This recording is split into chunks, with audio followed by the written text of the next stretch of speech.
여보, 통장이 비어 있어. 돈 다 어디 간 거야? 결혼하면 모든 것이 달라질 줄 알았어요. 사랑하는 사람과 가정을 꾸렸으니 경제적인 부분도 당연히 합쳐질 거라 믿었죠. 하지만 지은의 기대가 처참히 무너지는 데는 그리 오랜 시간이 걸리지 않았어요. 결혼 후 첫 월급날 아침 지은은 설레는 마음으로 통장 앱을 열었다가 그대로 굳어버렸어요. 남편 박태훈의 월급이 들어와 있어야 할 통장은 0원이라는 숫자만 차갑게 띄우고 있었거든요. 여보, 오늘 월급날 아니야? 아직 통장에 아무것도 안 들어왔던데. 지은이 아침 식사를 준비하다 말고 조심스럽게 물었어요. 태우는 소파에 비스듬히 누워 TV 채널을 돌리다 말고 아주 대수롭지 않다는 듯 입을 열었어요. 그거 우리 엄마가 관리해. 결혼 전부터 쭉 그래왔어. 그게 편해서 그냥 두기로 했어. 지은은 들고 있던 국자를 떨어뜨릴 뻔했어요. 당황한 눈빛으로 남편을 바라보며 되물었죠. 그게 무슨 소리야? 우리 이제 결혼했잖아. 각자 월급 모아서 생활비도 내고 저축도 해야지. 뭘 그렇게 정색하고 그래? 우리 엄마가 돈 관리 하나는 끝내주게 하시거든. 필요한 거 있으면 그때그때 말하면 엄마가 다 알아서 해주실 텐데 뭐가 문제야? 태훈의 목소리는 너무나 당당하고 평온했어요. 마치 지은이 예민하게 구는 사람인 것처럼 말이죠. 지은은 가슴이 답답해졌어요. 신혼 초부터 큰 소리를 내고 싶지 않아 입술을 꾹 깨물고 돌아섰어요. 하지만 현실은 냉혹했어요. 다음 날 마트에 간 지은은 카트를 가득 채운 식재료 앞에서 다시 한번 망설였어요. 고기며 채소며 주말에 먹을 반찬거리까지 담으니 결제 금액이 20만 원을 훌쩍 넘었죠. 지은은 자신의 카드를 꺼내며 속으로 생각했어요. 태훈 씨한테 이따가 꼭 얘기해야지. 이건 우리가 같이 먹을 거니까. 무거운 장바구니를 들고 들어온 지은을 기다리는 건 여전히 휴대전화 게임에 빠져 있는 남편이었어요. 짐을 정리하고 땀을 닦는 지연을 쳐다보지도 않은 채 태훈이 말했어요. 여보, 나 배고픈데 밥 언제 먹을 거야? 마트 다녀왔으면 맛있는 것 좀 있겠네. 지은은 기운이 빠졌어요.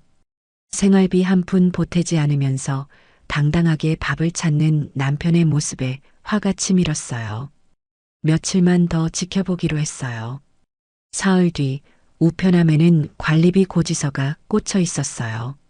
무려 32만 원. 지은은 고지서를 식탁 정중앙에 올려두고 퇴근한 태훈을 마주했어요. 여보, 이거 이번 달 관리비야. 마감일이 내일까지인데 어떻게 할까?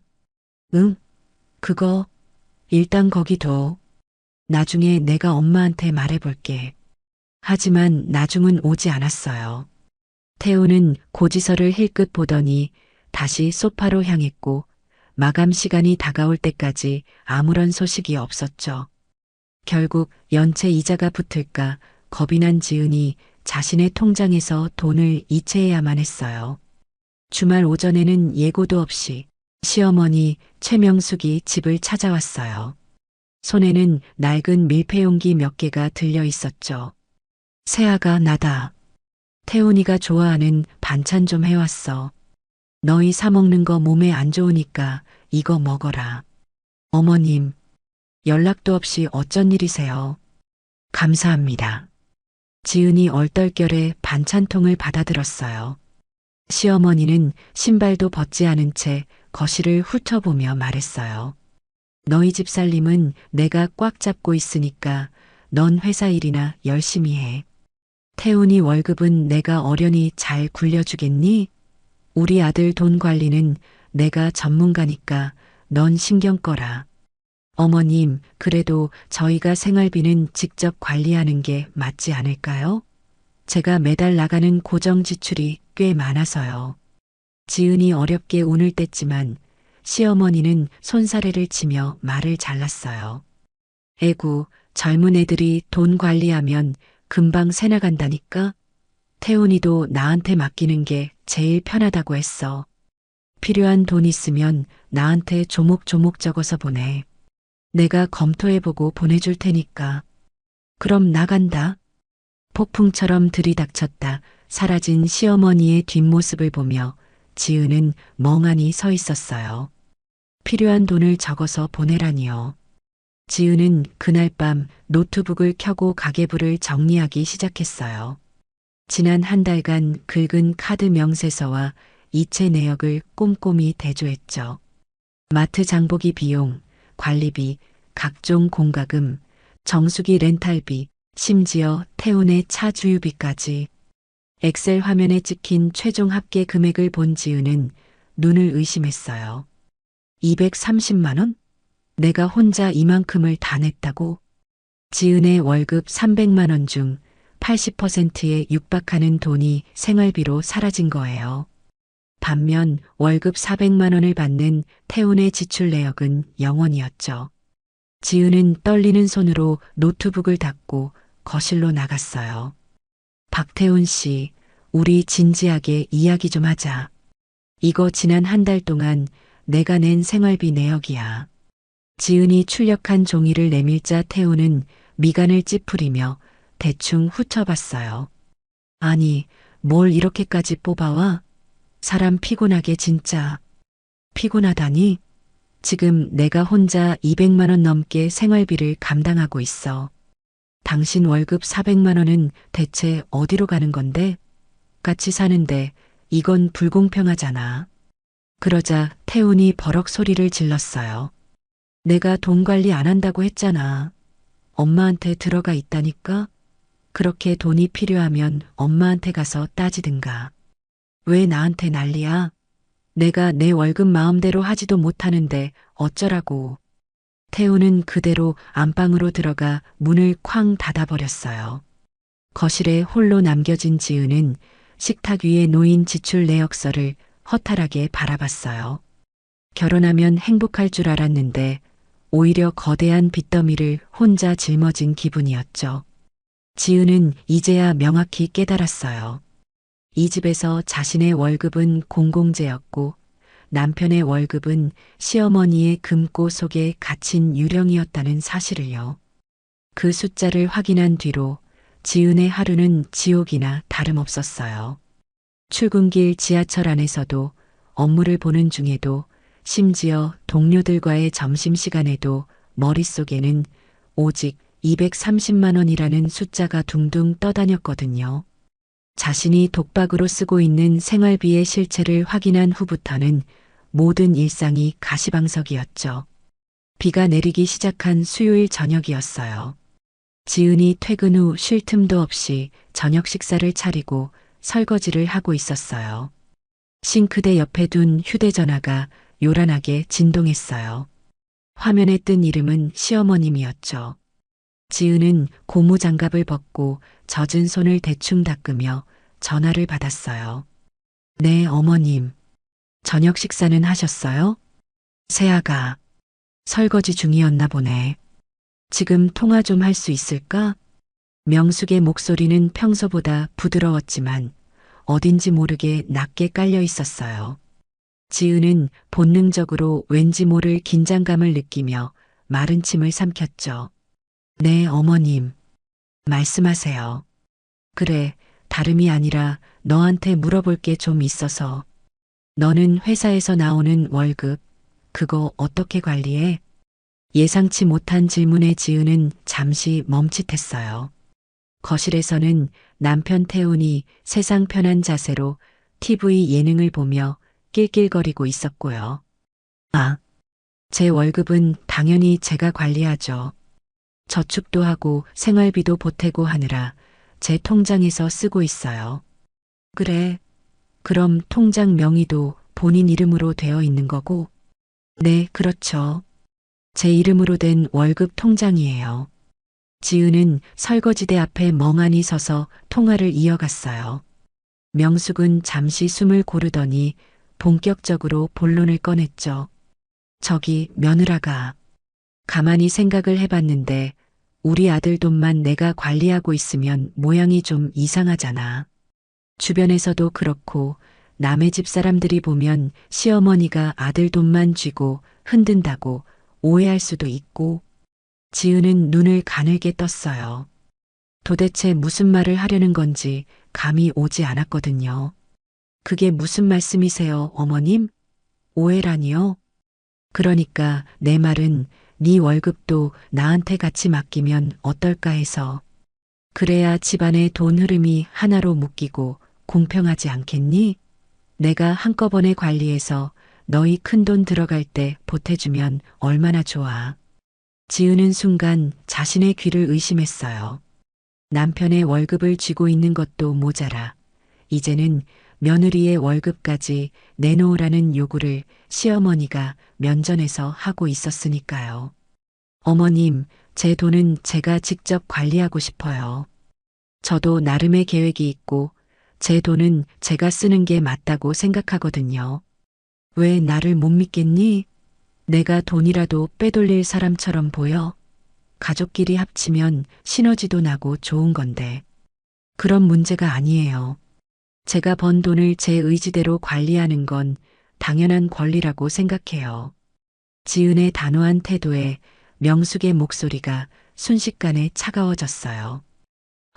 며느리가 생각보다 자기 주장이 아주 강하네. 고집이 보통이 아니야. 고집이 아니라 상식적인 거예요, 어머님. 경제적 자립은 저에게 아주 중요하거든요. 상식? 그럼 우리 태훈이가 버는 돈은 누구 거니? 가족끼리 네 거 내 거 칼같이 따지는 게 무슨 상식이야. 정없게 시리. 명숙은 불쾌하다는 듯 코방귀를 뀌었어요. 지은이 대답할 틈도 주지 않고 전화를 뚝 끊어버렸어요. 뚜 소리만 공허하게 들리는 휴대전화를 보며 지은은 깊은 한숨을 내쉬었죠. 거실로 나간 지은이 남편 옆에 앉으며 물었어요. 방금 어머님이랑 통화하는 거 다 들었지? 응, 대충 들리던데. 왜 그렇게 목소리를 높여? 남편은 여전히 TV 화면에서 눈을 떼지 않은 채 무심하게 대답했어요. 지은은 기가 막혀서 태훈을 빤히 쳐다봤죠. 지금 어머님이 내 월급까지 맡기라고 하셨어. 당신, 이게 말이 되는 소리라고 생각해? 엄마 입장에서는 그럴 수도 있지. 나만 월급 맡기고 당신은 혼자 쓰면 엄마 입장에선 차별하는 것 같고 모양새가 좀 빠지잖아. 모양새? 지금 그게 문제야? 내 돈을 왜 시어머니한테 맡겨야 하냐고. 남이 아니라 우리 엄마잖아. 엄마가 그 돈 다 우리 위해서 관리해 주시겠다는데 왜 이렇게 예민하게 굴어? 태훈이 드디어 지은을 바라봤어요. 그 눈빛에는 아내에 대한 공감이나 이해는 눈 씻고 찾아봐도 없었어요. 오히려 지은을 속 좁은 사람 취급하고 있었죠. 당신 정말 실망이야. 가족이라는 이름으로 내 권리를 침해할 생각 마. 진짜 사람 피곤하게 하네. 알았어. 알았으니까 당신 맘대로 해. 나는 더 이상 관여 안 할 테니까. 태우는 짜증을 내며 안방으로 들어가 버렸어요. 지은은 혼자 거실에 남아 깜깜한 창밖을 보며 가슴을 쳤죠. 하지만 사건은 여기서 끝이 아니었어요. 다음 날 아침부터 시어머니의 교묘한 작전이 시작되었거든요. 세아가, 어제는 내가 미안해. 내가 너무 앞서갔나 봐. 지은은 문자를 보고 잠시 안도했어요. 하지만 그건 착각이었죠. 그날 저녁부터 명숙의 문자는 집요하게 이어졌어요. 우리 지은이, 오늘은 퇴근길에 장 봤니? 반찬은 부족하지 않아? 이튿날에도 문자는 멈추지 않았어요. 지은아, 관리비는 냈어? 우리 집안은 매달 25일에 딱 맞춰내고 있거든. 지은은 뭔가 이상한 낌새를 챘어요. 관리비 내는 날을 콕 집어 말하는 시어머니의 의도가 무엇인지 의심스러웠죠. 그리고 마침내 사흘째 되던 날, 시어머니로부터 다시 전화가 걸려왔어요. 우리 며느리, 요즘 물가가 너무 비싸서 생활비 대기 힘들지? 고생이 많아. 아니에요, 어머님. 제가 알아서 잘하고 있어요. 그래도 걱정돼서 그래. 며느리 월급날이 25일이지? 300 정도 받는다고 들었는데 그 돈으로 부족하면 언제든 말해. 지은은 그 순간 등골이 오싹해졌어요. 자신의 월급날은 물론 정확한 수령액까지 시어머니가 꿰고 있었으니까요. 제 월급이 얼마인지, 월급날이 언제인지 어떻게 아셨어요? 태훈이한테 물어보니까 다 말해주던데 300 정도면 혼자 관리하기 벅찰 거야. 그러니까 내가 지은은 더 듣고 싶지 않아 전화를 서둘러 끊었어요. 입술이 파르르 떨렸죠. 그날 밤 지은은 남편을 식탁에 앉히고 차갑게 물었어요. 당신 내 월급 정보를 왜 어머님한테 다 말했어? 얼마 받는지, 언제 들어오는지까지 전부 다? 그거 엄마가 걱정된다고 물어보길래 그냥 말했지. 가족 사이에 그게 뭐 비밀이라고 그래? 가족이라고 다 알아야 해? 내 월급은 내 개인적인 사생활이야. 왜 허락도 없이 남한테 정보를 팔아넘기냐고. 남이라니. 우리 엄마가 남이야? 진짜 당신 피해의식 대단하다. 300 버는 게 그렇게 대단해? 유세 좀 떨지 마. 태훈이 혀를 차며 일어섰어요. 지은은 태훈의 뒷모습을 보며 주먹을 꽉 쥐었어요. 시어머니는 이미 모든 것을 계산하고 있었어요.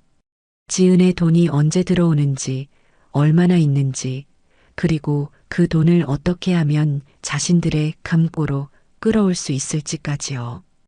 이건 관심이 아니라 사냥감을 노리는 포식자의 관찰이었어요.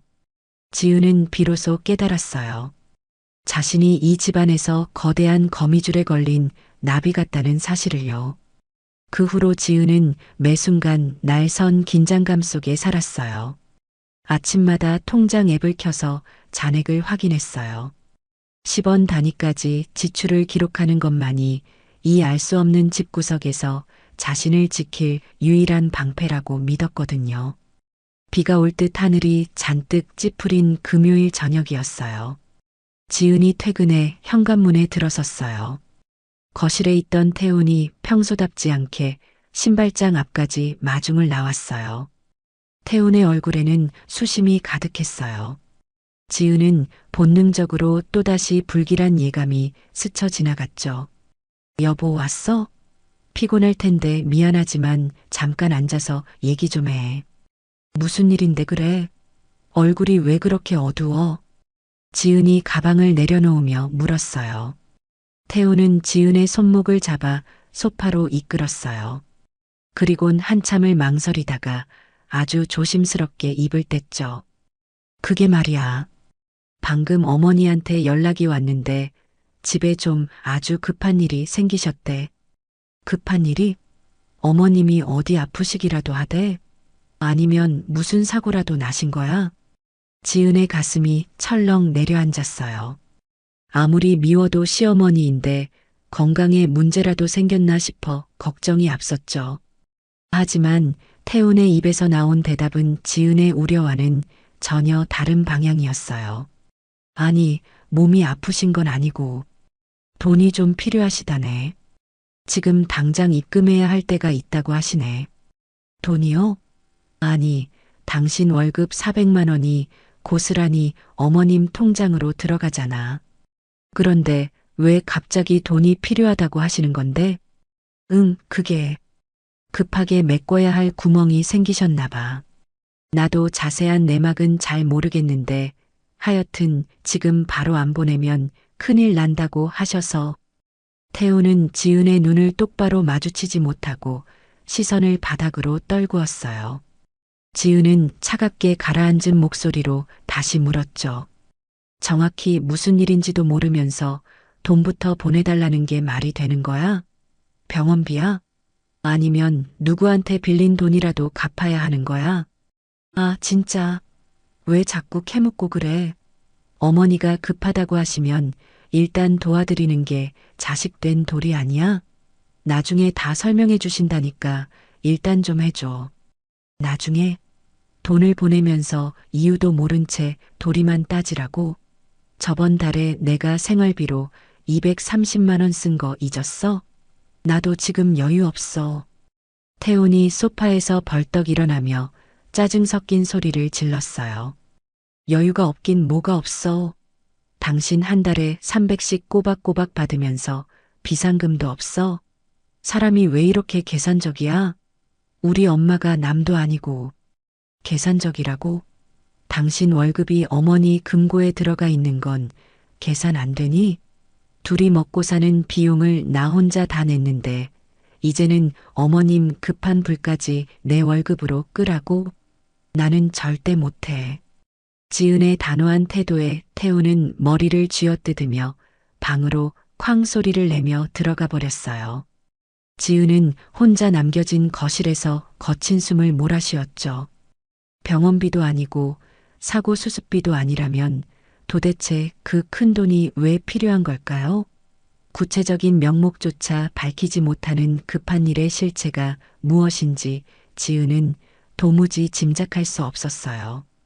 밤 11시가 넘은 시각, 지은이 침대에 누워 잠을 청하려는데 옆방에서 태훈의 낮은 목소리가 흘러나왔어요.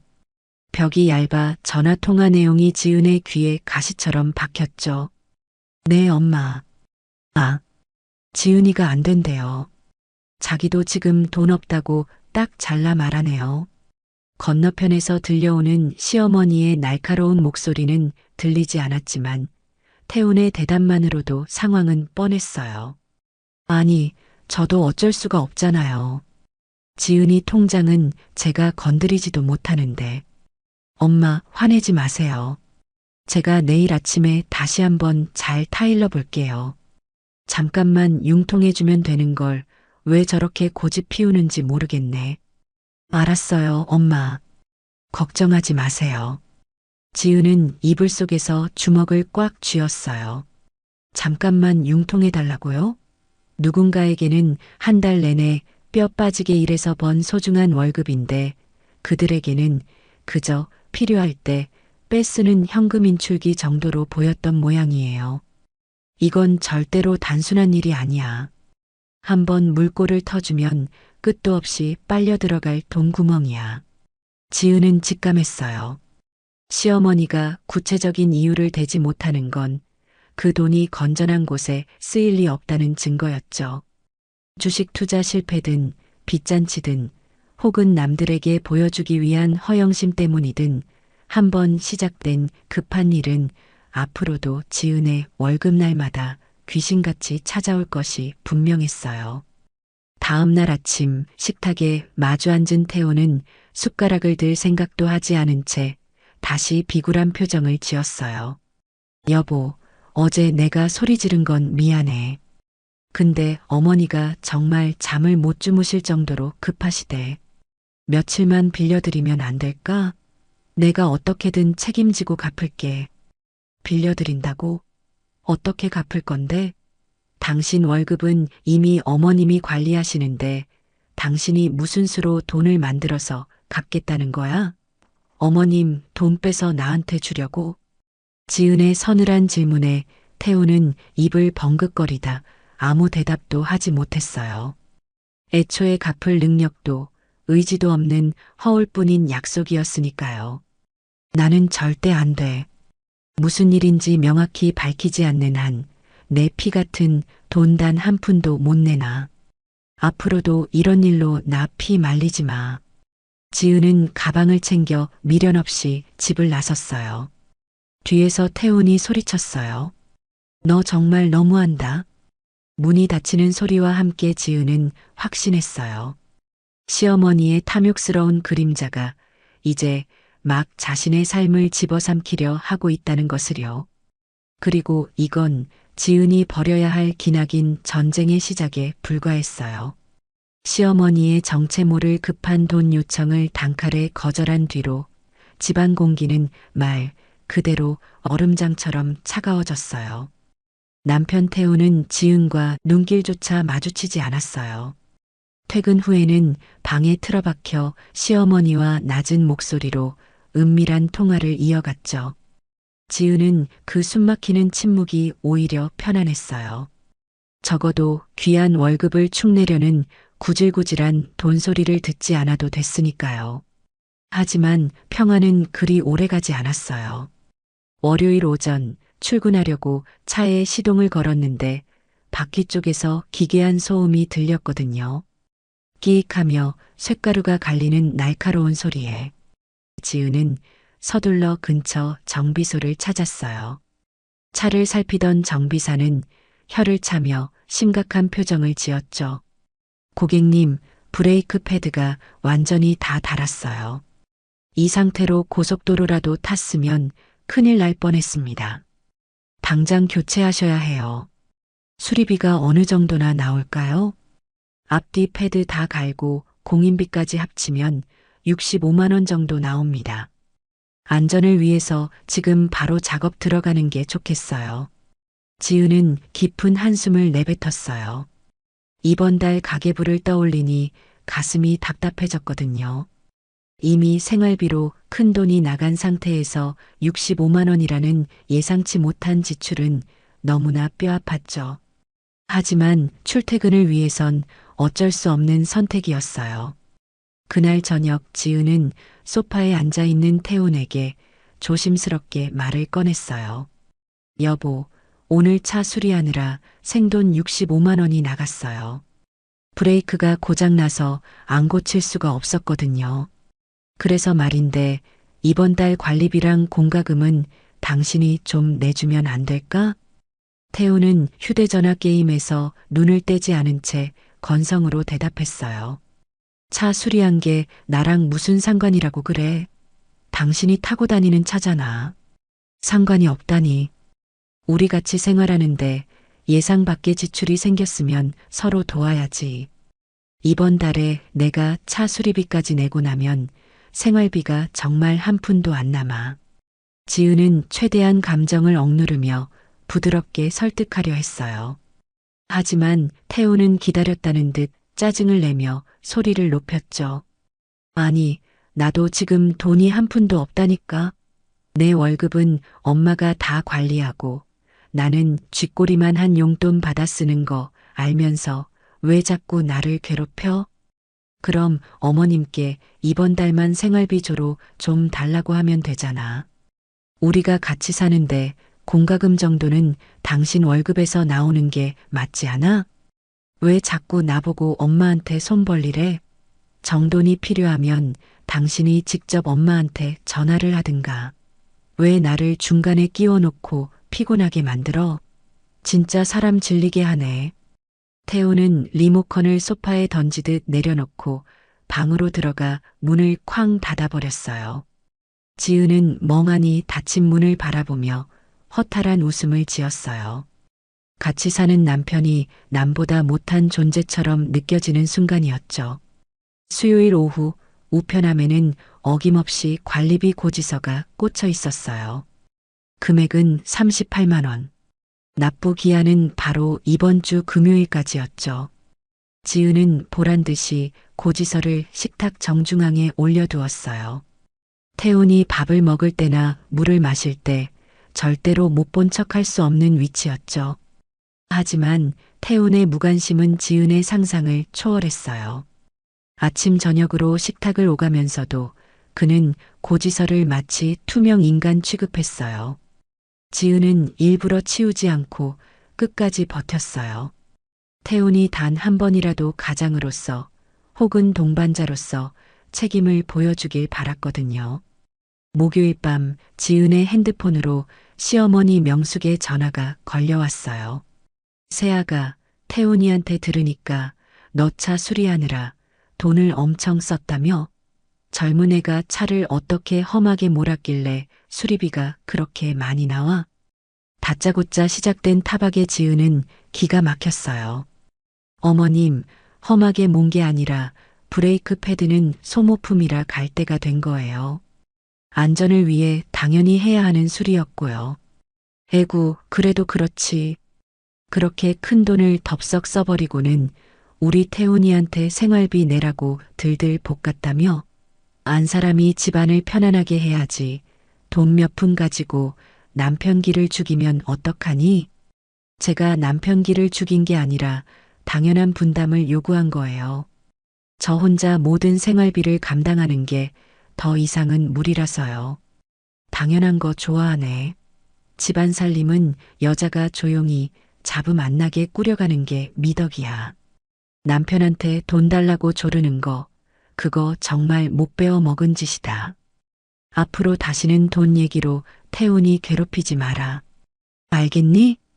명숙은 제 할 말만 쏟아내고는 대답도 듣지 않고 전화를 끊어버렸어요.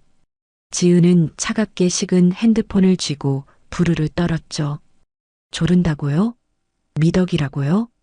지은은 그들이 말하는 미덕이 결국 며느리의 일방적인 희생이라는 것을 뼈저리게 실감했어요. 금요일 아침 관리비 납부 마감일이 밝았어요. 태우는 현관에서 구두를 신으면서도 식탁 위 고지서를 흘낏 보더니 아무 말 없이 나가려 했죠. 지은이 참다 못해 그를 불러 세웠어요. 여보, 오늘 관리비 마감이야. 어떻게 할 거야? 어떡하긴 뭘 어떡해. 당신이 내면 되지. 누가 내든 집만 안 끊기면 되는 거 아니야? 누가 내든 상관없다고. 지난달에도 그 전날에도 매번 내가 냈잖아. 아, 진짜 아침부터 사람 잡네. 나는 돈 없다니까? 그렇게 내기 싫으면 내지 마. 연체가 되든 전기가 끊기든 마음대로 하라고. 태우는 소리를 지르며 문을 쾅 닫고 나가버렸어요. 지은은 홀로 남겨진 거실에서 식탁 위 고지서를 내려다보며 결심했어요. 이번엔 정말로 안 내고 버티겠다고요. 누가 이기나 보자며 독한 마음을 먹었죠. 주말 내내 두 사람 사이에는 말 한마디 오가지 않았어요. 지은은 관리비를 내지 않았어요. 태훈 역시 아무런 움직임이 없었죠. 하지만 월요일 저녁 지은의 핸드폰으로 관리비 미납 독촉 문자가 날아왔어요. 연체료가 가산된다는 경고와 함께요. 지은은 문자를 보며 한참을 망설이다 결국 은행 앱을 켰어요. 38만 원의 연체료까지 더해 이체를 끝내고 나니 온몸에 힘이 탁 풀리며 소파로 주저앉았죠. 자신이 침묵하며 감당하는 순간 그건 고마운 배려가 아니라 당연한 의무가 되어버린다는 것을 깨닫는 순간이었어요. 태훈과 시어머니는 지은이 결국엔 항복하고 돈을 낼 거라는 사실을 너무나 잘 알고 있었던 거예요. 아무도 책임지지 않는 집에서 결국 홀로 짐을 짊어지는 사람은 오직 지은뿐이었죠. 관리비를 독박으로 내고 난 뒤 지은은 더 이상 가만히 있을 수 없었어요. 이 상황을 방치하면 자신의 미래뿐만 아니라 영혼까지 탈탈 털릴 거라는 걸 본능적으로 직감했거든요.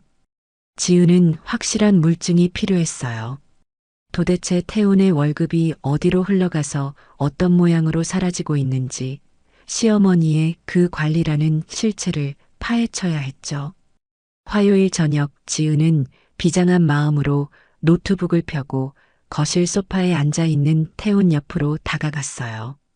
여보, 나랑 가계부 좀 같이 봐. 당신 월급 통장 이체 내역 좀 보여줄 수 있어? 이체 내역? 갑자기 그건 왜 보자고 그래? 태훈이 휴대전화를 가슴팍으로 끌어당기며 경계하는 눈빛을 보냈어요. 우리 이제 결혼한 지 1년이 넘었잖아. 언제까지 이렇게 주먹구구식으로 살 수는 없죠. 돈이 어디로 얼마나 나가는지 알아야 우리도 미래 계획을 세울 거 아니야. 아니, 내가 몇 번이나 말해. 그거 우리 엄마가 다 알아서 하고 있다니까. 내가 관리하는 게 아니잖아. 그래도 당신 명의의 월급이잖아. 어머니 통장으로 정확히 얼마가 가는지 그 기록 정도는 본인인 당신이 확인할 수 있잖아. 지은이 차분하게 몰아붙이자 태우는 곤혹스러운 표정을 지으며 헛기침을 했어요. 그게 사실 나도 정확한 내역은 잘 모르겠어. 모른다고?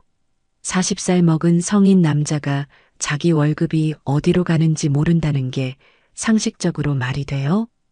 어머니가 워낙 꼼꼼하시니까 내가 따로 확인할 필요가 없었지. 괜히 내가 확인했다가 엄마가 섭섭해 하실 수도 있고. 태훈의 대답은 기가 막힐 지경이었어요.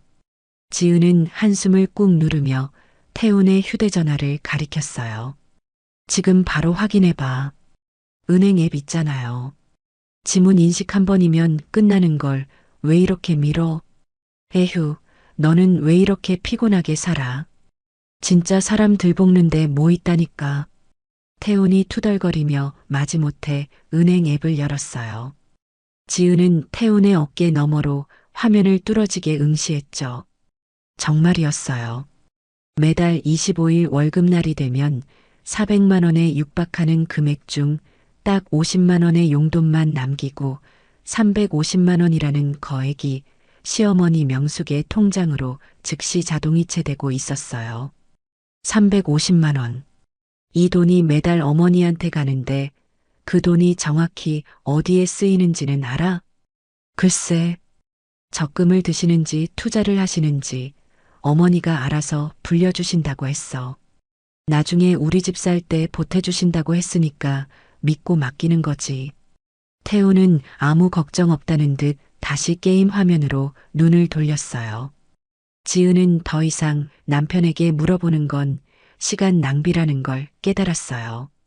태우는 돈의 행방을 모르는 게 아니었어요. 책임지기 싫어서 알려고조차 하지 않았던 거예요. 수요일 오후 지은은 떨리는 손으로 시어머니에게 전화를 걸었어요.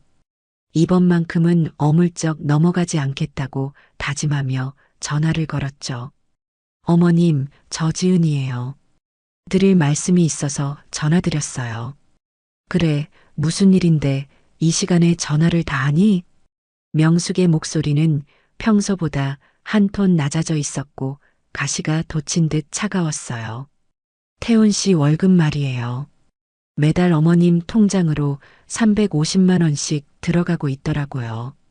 그 돈이 현재 어떤 방식으로 관리되고 있는지 여쭤보고 싶어서요.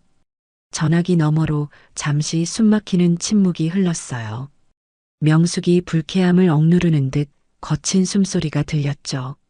네가 지금 그걸 왜 묻니? 내가 관리한다고 했으면 그런 줄 알면 되지. 시어머니를 못 믿어서 뒷조사라도 하겠다는 거니? 못 믿는 게 아니라 당연한 권리라고 생각해요. 저희 생활비 계획도 세워야 하고 앞으로 아이가 생기면 돈 들어갈 곳이 한두 군데가 아니잖아요. 지금 자금이 어떻게 운용되는지는 알아야죠. 지금은 돈이 좀 묶여 있어. 그것만 알면 돼. 내가 어디 빼돌리기라도 했을까봐 그래. 묶여 있다는 게 무슨 뜻이에요? 예금이나 적금이라면 만기가 언제인지 말씀해 주시면 되잖아요. 아, 진짜. 왜 이렇게 꼬치꼬치 캐묻고 난리야? 내가 선 넘지 말라고 했지? 나중에 때가 되면 다 말해줄 테니까 기다려. 명숙은 전화를 뚝 끊으려 했지만 지은은 더 강하게 몰아붙였어요. 어머님, 지금 대답 안 하시면 저 오늘 당장 태훈 씨 월급 이체 계좌 바꿀 거예요. 저희 생활비도 없는 마당에 어디에 묶였는지도 모르는 돈을 계속 보낼 수는 없어요. 계좌를 바꾸겠다는 말에 명숙이 당황한 듯 목소리를 높였어요. 너 정말 무서운 애구나. 그래, 사실대로 말하마. 그거 아는 사람한테 잠깐 맡긴 거야. 아는 사람이요? 은행이 아니고요? 지은의 가슴이 철렁 내려앉았어요. 불길한 예감이 온몸을 휘감았죠. 그 사람이 투자 쪽으로 아주 귀신이거든. 나도 좀 크게 불려서 너희 집 살 때 보탬이 되려고 맡긴 거야. 그게 잘못이니? 어떤 투자인데요? 주식이에요? 아니면 사채라도 쓰신 거예요? 그건 나도 잘 몰라. 그냥 믿고 맡기면 이자를 쏠쏠하게 챙겨준다고 해서. 명숙의 목소리가 점점 작아지며 기어들어갔어요. 지은은 머리가 어지러웠어요. 은행도 아닌 개인에게 남편의 월급을 통째로 넘겼다니요. 그래서 지금 그 돈 돌려받을 수는 있는 거예요? 총 얼마를 맡기신 건데요? 그게 지금은 그쪽 사업이 잠깐 안 풀려서 기다려야 한대. 총 1억 정도 된다. 그동안 태훈이 월급 모은 거 전부 다. 지은은 눈앞이 캄캄해졌어요. 남편이 뼈 빠지게 일해서 번 돈이 정체 모를 투자처로 들어가 공중분해된 꼴이었죠. 어머님, 그게 바로 급한 일이었군요.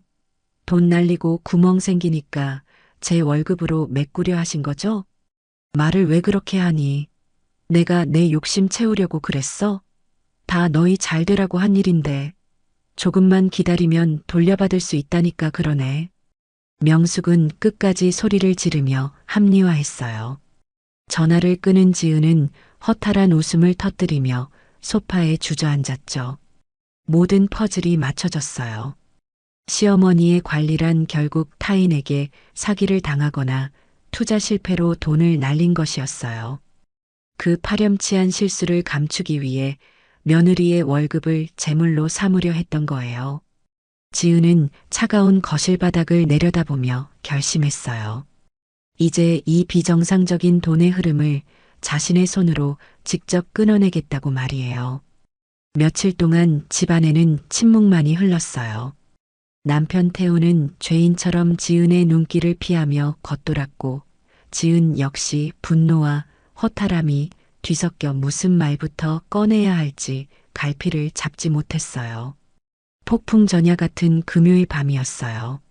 지은은 침대에 누워 있었지만 정신은 그 어느 때보다 또렷했어요. 머릿속에서는 1억 원이라는 숫자가 가시 돋친 채 굴러다니고 있었거든요. 남편이 뼈 빠지게 일한 대가가 흔적도 없이 사라졌다는 사실이 도무지 믿기지 않았죠. 그때였어요. 밤 11시가 넘은 시각, 옆에 누워있던 태훈이 지은이 잠든 줄 알았는지 조심스럽게 몸을 일으켰어요. 그리곤 까치발로 안방을 나가 베란다 쪽으로 향했죠. 지은은 눈을 감은 채 자는 척하며 귀를 쫑긋 세웠어요. 덜 닫힌 베란다 문틈 사이로 차가운 밤 공기와 함께 태훈의 낮은 목소리가 새어 들어왔어요. 엄마, 나예요. 밤늦게 죄송해요. 상대방의 목소리는 들리지 않았지만 태훈의 어조로 보아 시어머니 명숙과의 통화가 분명했어요. 아니, 그게 지은이 설득하는 게 정말 쉽지가 않아요. 며칠째 말도 안 섰고 화가 잔뜩 나 있는데 제가 거기서 무슨 말을 더 해요. 태훈은 비굴할 정도로 쩔쩔매며 대화를 이어갔어요. 지은은 이불 끝을 꽉 움지며 숨을 죽였어요. 곧이어 휴대전화 너머로 명숙의 날카로운 목소리가 스피커 밖으로 튀어나오듯 크게 들려왔어요. 아마 흥분한 시어머니가 목소리를 높인 모양이었죠. 태훈아, 너는 왜 그렇게 답답하게 구니? 아들 돈은 이미 가족 돈이야. 네가 벌었든 내가 관리했든 우리 집안 울타리 안에 있으면 다 같은 돈 아니냐? 지은은 가슴이 철렁 내려앉았어요. 가족 돈이라니요. 지은은 한 번도 그 돈 구경조차 해본 적 없는데 말이죠. 그러니까 말이다. 지금은 며느리가 돈을 벌고 있으니까 그쪽에서 구멍 난 걸 메우는 게 맞는 거잖아. 가족이 어려움에 부닥쳤으면 서로 돕는 게 인지상정이지. 그걸 가지고 저렇게 유세를 떠니? 지은은 온몸에 소름이 돋았어요. 시어머니의 논리는 너무나 당당하고 파렴치했어요. 남편의 돈을 날린 건 본인의 과오인데 그 뒷감당은 며느리의 월급으로 하겠다는 계산이었으니까요. 엄마, 그래도 지은이가 힘들게 번 돈인데 무작정 내놓으라고 할 수는. 무작정이라니. 시집와서 밥을 굶겼니? 잠자리를 안 줬니? 내가 반찬 해다 나르고 뒤치다꺼리 다 해주는데 그 정도 고마움도 모르면 사람이 아니지. 며느리가 지금 버는 돈도 따지고 보면 다 우리 가족 돈이야. 네 아내니까 네 돈이고 네 돈은 곧 이 어미 돈 아니겠니? 명숙의 목소리에는 일말의 죄책감도 없었어요. 오히려 지은을 고마움도 모르는 배은망덕한 사람으로 몰아세우고 있었죠. 지은은 분노로 몸이 떨렸지만 끝까지 들어야 했어요. 그들의 추악한 계획이 어디까지 뻗쳐 있는지 확인해야 했으니까요. 그러니까 당장 다음 달부터 며느리 월급도 나한테 보내라고 해. 내가 이번 일을 교훈 삼아 아주 철저하게 관리해 줄게. 지금처럼 며느리 혼자 제멋대로 쓰게 두면 안 된다니까? 엄마, 그건 지은이가 절대 허락 안 할 거예요. 죽어도 안 한다고 할걸요. 안 하면 어쩔 건데?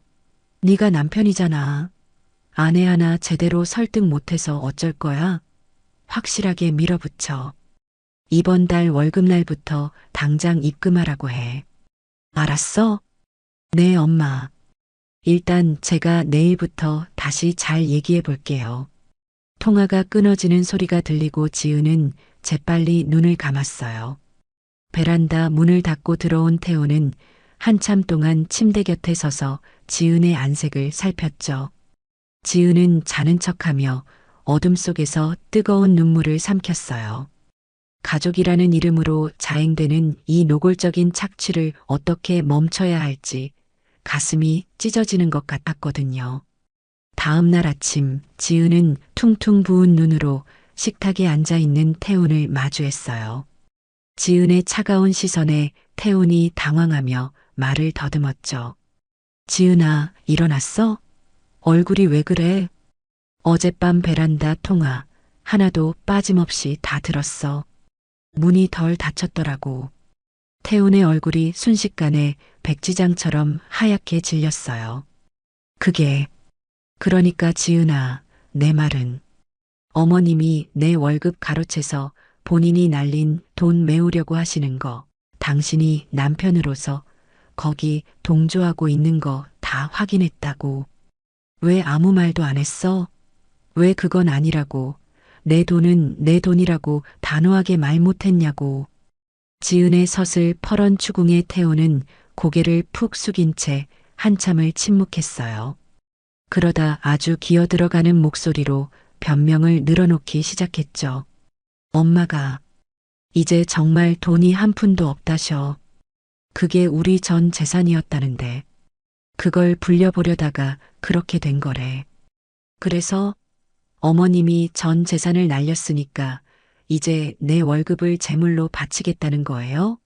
당신은 그게 일리가 있다고 생각하는 거고, 지금 그 투자한 사람이 연락 두절이래. 전화도 안 되고 집에도 없다네. 엄마는 당장 생활비도 없어서 저러시는데 우리가 모른 척 할 수는 없잖아. 지은아, 제발 이번 한 번만. 지은은 헛웃음을 터뜨렸어요. 그동안 남편의 월급을 관리하는 척하며 뒤로는 도박 같은 투자를 일삼다 모든 걸 날려버린 시어머니, 그리고 그런 어머니를 불쌍히 여기며 아내의 피땀 어린 월급을 갖다 바치려는 남편. 박태훈 씨, 당신 어머니의 그 뻔뻔한 계산에 당신도 한패라는 걸 오늘 확실히 알았어. 당신 월급 날린 구멍을 내 인생으로 메울 생각, 꿈도 꾸지 마. 지은은 식탁을 박차고 일어났어요. 시어머니의 노골적인 악의가 드러난 이상 더는 타협도 인내도 필요 없다는 것을 지은은 온몸으로 느끼고 있었어요. 이제는 슬픔이 아니라 오직 생존을 위한 차가운 복수만이 남았죠. 모든 상황을 알아버린 이후 지은은 마음속에서 무언가 거대한 것이 무너지는 소리를 들었어요. 하지만 그건 절망의 소리가 아니었어요. 자신을 가두고 있던 낡은 굴레가 깨지는 소리였죠. 지은은 결심했어요. 이제 더 이상 이 집안의 밑빠진 독에 물을 붓는 희생양이 되지 않기로요. 단순히 돈을 주지 않는 차원을 넘어 당연하게 떠안았던 착한 며느리와 살림꾼 아내라는 역할 자체를 거부하기로 한 거예요. 한가로운 일요일 아침이었어요. 지은의 손가락은 노트북 자판 위를 바쁘게 움직였어요. 지은은 가계부 파일을 새로 만들고 제목을 굵은 글씨로 적었죠. 개인별 지출 내역서, 식비부터 아주 작은 공과금 하나까지 지난 몇 개월간의 데이터들을 철저하게 분리하기 시작했어요. 여보, 잠시 여기 앉아봐. 오늘부터 우리 집 경제 구조를 완전히 바꿀 거니까. 지은의 서늘한 목소리에 소파에서 뒹굴거리던 태훈이 의아한 표정으로 다가왔어요. 바꾸다니? 갑자기 무슨 뚱딴지 같은 소리야? 이제부터 각자 쓴 돈은 각자 내는 시스템으로 가자. 내가 더 이상 당신의 생활비나 어머님의 사고 뒷수습을 대신 책임지지 않겠다는 뜻이야. 아니, 부부 사이에 각자가 어디 있어? 지금까지 아무 문제 없이 잘 살았잖아. 태훈이 당황해서 목소리를 높였어요. 지은은 차분하게 노트북 화면을 남편 쪽으로 돌렸어요. 당신만 아무 문제 없었겠지. 지출 내역 좀 봐. 관리비, 가스비, 식비, 심지어 당신 차 보험료까지 전부 내 통장에서 나갔어. 그동안 당신은 단 한 푼이라도 보탠 적 있어? 태우는 화면 속 빽빽한 숫자들을 보자마자 슬그머니 시선을 피하며 중얼거렸어요. 그건 내가 돈 관리를 안 하니까 그런 거잖아. 엄마가 다 가지고 계신데 나보고 어쩌라고. 모르면 배워야지. 성인이잖아. 오늘부터 내 원칙은 확고해. 각자 책임지는 거야. 월요일부터 지은의 냉혹한 실천이 시작되었어요. 퇴근 후 함께 마트에 갔을 때 지은은 카트를 2개 끌고 와서 하나를 태훈에게 밀어주었죠. 왜 카트를 2개나 가져와? 그냥 같이 담으면 되지. 아니, 이제부턴 각자 먹을 거 각자 골라서 계산해. 당신이 좋아하는 맥주나 안주들, 이제 내 카드로 긁는 일은 없을 거야. 계산대 앞에서 자기 물건만 결제하고 멀찌감치 서 있는 지은을 보며 태우는 얼굴이 벌겋게 달아올라 어쩔 줄 몰라 했어요. 화요일 저녁 거실에서 휴대전화 알림이 울렸어요. 전기요금 청구서였죠. 지은은 즉시 태훈에게 메시지를 보냈어요. 이번 달 전기료 총 36만 원. 당신 목 18만 원 입금하세요. 그러자 곧바로 태훈이 방에서 뛰쳐나왔어요. 진짜 이럴 거야? 전기요금까지 반반 나누자고 문자를 보내. 사람이 왜 이렇게 정 떨어지게 굴어? 정 떨어지는 건 공짜로 남의 돈 쓰면서 고마운 줄 모르는 사람이지. 같이 전등 켜고 같이 에어컨 쐈으면 돈도 같이 내는 게 상식 아닌가. 지은은 대꾸도 없이 주방으로 들어가 자신의 저녁 식사만 준비했어요. 냉장고에는 지은이 이름표를 붙여놓은 식재료들만 가득했죠. 냉장고를 열어본 태훈이 기가 차다는 듯 소리쳤어요. 아니, 내 반찬은 하나도 없네. 저녁 안 해줘? 제 건 제가 알아서 해요. 당신 먹을 건 당신이 직접 하든가 사드세요. 저는 이제 당신 식모 안 하거든요. 태훈이 씩씩거리며 방으로 들어갔어요. 지은은 눈 하나 깜짝하지 않고 정갈하게 차려진 자신의 밥상을 즐겼어요. 목요일에는 어김없이 시어머니 명숙의 불호령이 떨어졌죠. 너 지금 뭐 하는 짓이니? 태훈이한테 들으니까 집안 꼴을 아주 개판으로 만들어 놨다며? 부부가 어떻게 장을 따로 보고 밥을 따로 먹어. 개판이 아니라 정상화하는 중이에요, 어머님. 그동안 제가 혼자 짊어졌던 짐을 주인에게 돌려주는 것뿐입니다. 이게 어디서 말대답이야. 남편 기 살려주지는 못할 망정. 돈 몇 푼 가지고 치사하게 굴 거야? 내가 그러고도 우리 집 며느리니? 남편 기는 본인이 번 돈으로 직접 살리라고 하세요. 어머님이 날려버린 그 돈은 제 돈으로 메꿀 생각은 추호도 없으니까요. 앞으로 이런 일로 전화하셔도 제 대답은 같습니다. 지은은 분노로 쩌렁쩌렁 울리는 전화를 미련 없이 끊어버렸어요. 금요일 아침 출근하려는 지은을 태훈이 가로막았어요. 여보, 제발 그만 좀 해. 나 지금 현금도 없고 카드 한도도 다 찼단 말이야. 당신이 일단 내주면 안 돼? 왜 안 되는지 아직도 몰라. 당신 편하자고 내가 평생 희생할 이유는 없어. 돈 관리 안 해봤으면 지금부터 뼈저리게 배워. 저녁에 귀가하자 식탁 위에는 지은의 카드 명세서가 낱낱이 파헤쳐진 채 흩어져 있었어요. 태훈이 지은의 서랍을 뒤진 모양이었죠. 이것 봐. 당신도 돈 펑펑 쓰고 다녔잖아. 그런데 나한테만 인색하게 구는 거야? 지은은 콧방귀를 끼며 노트북을 열어 최종 보고서 같은 파일을 띄웠어요. 그 명세서에 찍힌 돈들 다 어디에 쓰였는지 똑똑히 봐. 식비 600만 원, 관리비 110만 원, 공과금 70만 원. 합계 820만 원이 넘어. 이거 다 우리 둘이 먹고 자는데 쓴 돈이야. 근데 당신이 낸 돈은 단돈 10원도 없어. 0원이라고. 태우는 화면에 찍힌 거대한 숫자의 합계를 보고 입을 쩍 벌린 채 아무 말도 하지 못했어요. 숫자는 감정이 없어서 더 잔인하게 진실을 폭로하고 있었죠. 그동안 내가 당신 몫까지 다 감당해 왔어. 하지만 이제 끝이야. 각자 책임지자. 당신이 관리비 안 내서 전기가 끊기든 밥을 굶든 이제 내 소관 아니야. 지은이 노트북을 탁 닫는 순간 태훈의 얼굴에는 뒤늦은 공포가 서렸어요. 지은이 떠안았던 역할을 내던지는 순간 그 무거운 삶의 무게가 온전히 자신에게 쏟아질 거라는 걸 비로소 깨달은 것이죠. 지은은 떨리는 마음을 다잡으며 거울 속에 자신을 보았어요. 이제야 비로소 진짜 자신의 인생이 시작되고 있는 것 같았어요. 각자 생활이 일주일이 지났어요. 집안은 적막했지만 태훈의 머릿속은 복잡한 계산기로 가득 찼죠.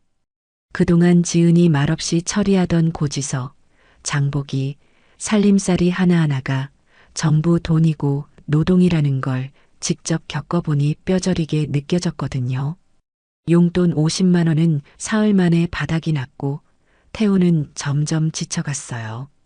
토요일 오후 지은은 거실 식탁에 단호한 표정으로 앉아 태훈을 불렀어요. 여보, 이제 결론을 내야 할 때가 된 것 같아. 결론이라니? 무슨 결론을? 태훈은 며칠 새 헬쑥해진 얼굴로 물었어요. 지은은 미리 준비한 노트 한 장을 태훈의 코앞에 밀어놓았죠. 거기에는 두 가지의 양보할 수 없는 조건이 적혀 있었어요. 첫째, 당신의 월급 내역을 투명하게 공개해. 어디로 입금되고 어떻게 쓰이는지 매달 내가 확인할 거야. 둘째, 시어머님의 금전적 개입을 오늘부로 완전히 중단해. 우리 가정의 돈에 어머님이 손을 대는 일은 이제 절대로 없을 거야. 태우는 노트를 내려다보며 입술을 달싹였죠. 그건 우리 엄마 체면도 있는데 너무한 거 아니야? 체면? 내 통장을 현금 인출기 취급하면서 어머님 실수 메꾸려던 분이 체면을 따지세요? 이 두 가지만 지키면 다시 예전처럼 내가 생활비 관리하고 당신 챙겨줄게. 하지만 거부한다면 나는 평생 지금처럼 살 거야. 한 지붕 아래 남남처럼. 태우는 글자가 흔들려 보일 정도로 혼란스러워 보였어요. 지은은 더 이상 기다려주지 않고 자리에서 일어났죠. 오늘 안으로 어머님 만나서 확답 받아와. 아니면 이 집에서 나가는 건 당신이 될 테니까. 저녁 6시 태우는 도살장에 끌려가는 소처럼 시어머니 집으로 향했어요. 지은은 홀로 남은 거실에서 차를 마시며 결과를 기다렸죠. 1시간, 2시간. 시계추 소리만 들리는 고요한 집안에서 지은은 비로소 평온함을 느꼈어요. 밤 9시가 넘어서야 태훈이 돌아왔어요. 어깨는 축 처졌고 눈은 충혈된 채였죠. 어떻게 됐어? 어머님이 뭐라고 하셔? 태훈은 소파에 털썩 주저앉으며 고개를 가로저었어요. 엄마가 절대로 안 된대. 월급 내역은 보여줄 수 있지만 돈 관리에 손을 떼라는 건 자식으로서 선을 넘는 거라면서 불같이 화를 내셨어. 예상했던 대로네. 그럼 어머님은 이 상황을 어떻게 해결하라고 하시는데? 태우는 한참을 망설이다 기어들어가는 목소리로 말했어요. 가족끼리 이럴 거면 왜 결혼했냐고, 며느리가 너무 되바라졌다고 하시더라고. 그리고 그 돈은 빌린 셈 치고 잘 설득해서 가져오라고 하셨어. 지은은 씁쓸한 웃음을 터뜨렸어요. 끝까지 반성은커녕 며느리를 착취할 궁리만 하는 시어머니의 모습이 참으로 대단하다 싶었죠. 가족이니까 내 돈을 날려도 되고, 가족이니까 내가 그 빚을 갚아야 한다는 거네. 하지만 내가 내 돈을 지키겠다고 선을 그으면 가족이 아니라는 거고. 당신 생각은 어때? 당신도 어머님 말에 동의해? 지은의 서늘한 질문에 태우는 대답하지 못한 채 고개를 숙였어요. 효도와 생존 사이에서 갈팡질팡하는 무능한 남자의 전형이었죠. 그래, 잘 알겠어. 나는 내 방식대로 살 테니 당신은 당신 어머님 방식대로 살아. 더 이상의 협상은 없어. 다음 날부터 지은은 더욱 철저하게 분리된 생활을 이어갔어요. 자신의 월급은 비밀 계좌에 차곡차곡 모았고, 먹을 것과 입을 것 모두 자신의 것만 챙겼죠. 반면 태우는 지옥 같은 한 달을 보내야 했어요. 시어머니에게 생활비를 보내달라고 애원했지만 돌아오는 건 차가운 거절뿐이었거든요. 엄마, 이번 달 관리비랑 식비가 없어서 그래요. 제 월급에서 조금만 돌려주세요. 얘가 뭐라는 거니? 나도 지금 투자한 돈 못 받아서 죽을 맛인데 며느리 보고 내라고 해. 걔 300씩 벌어서 다 어디다 쓴대? 명숙은 전화를 뚝 끊어버렸어요. 사실 명숙의 상황은 더 처참했죠. 돈을 날렸다는 소문이 동네에 파다하게 퍼져서 아무도 그녀에게 돈을 빌려주지 않았거든요. 은행 대출도 이미 한계치였고 지인들은 그녀의 전화조차 받지 않았어요. 2달째 되던 날 태우는 결국 지은 앞에 무릎을 꿇었어요. 지은아, 제발. 나 카드도 정지되고 생활이 안 돼. 엄마는 돈 없다고 배째라고 하시고 나는 어떻게 해야 할지 모르겠어. 그걸 왜 나한테 말해? 어머님한테 가서 따져. 당신 월급 가로채서 날려버린 분은 어머님이지 내가 아니잖아. 지은의 냉정한 태도에 태우는 절망했어요. 석 달째 되는 날에는 시어머니 명숙이 직접 지은을 찾아왔죠. 너 정말 독하다 독해. 시어머니를 이렇게 말려 죽여야 속이 시원하겠니? 가족끼리 좀 돕고 살자는데 그게 그렇게 큰 죄니? 돕는 건 형편이 될 때 마음에서 우러나서 하는 거예요. 지금 어머님이 하시는 건 강도질이죠.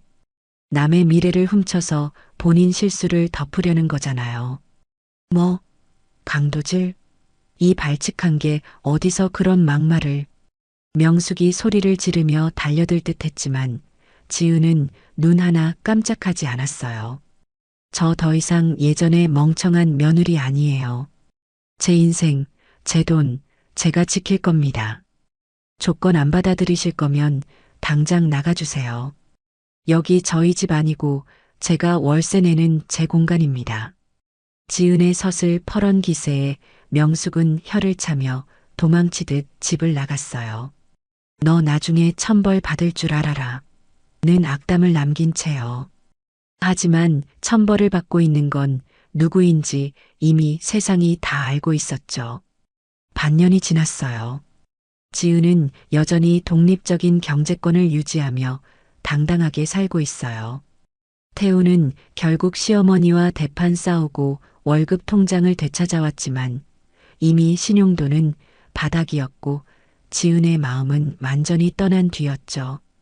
지은은 깨달았어요. 자신이 선을 긋는 순간 시어머니의 화려했던 관리라는 가면은 힘없이 벗겨졌다는 것을요.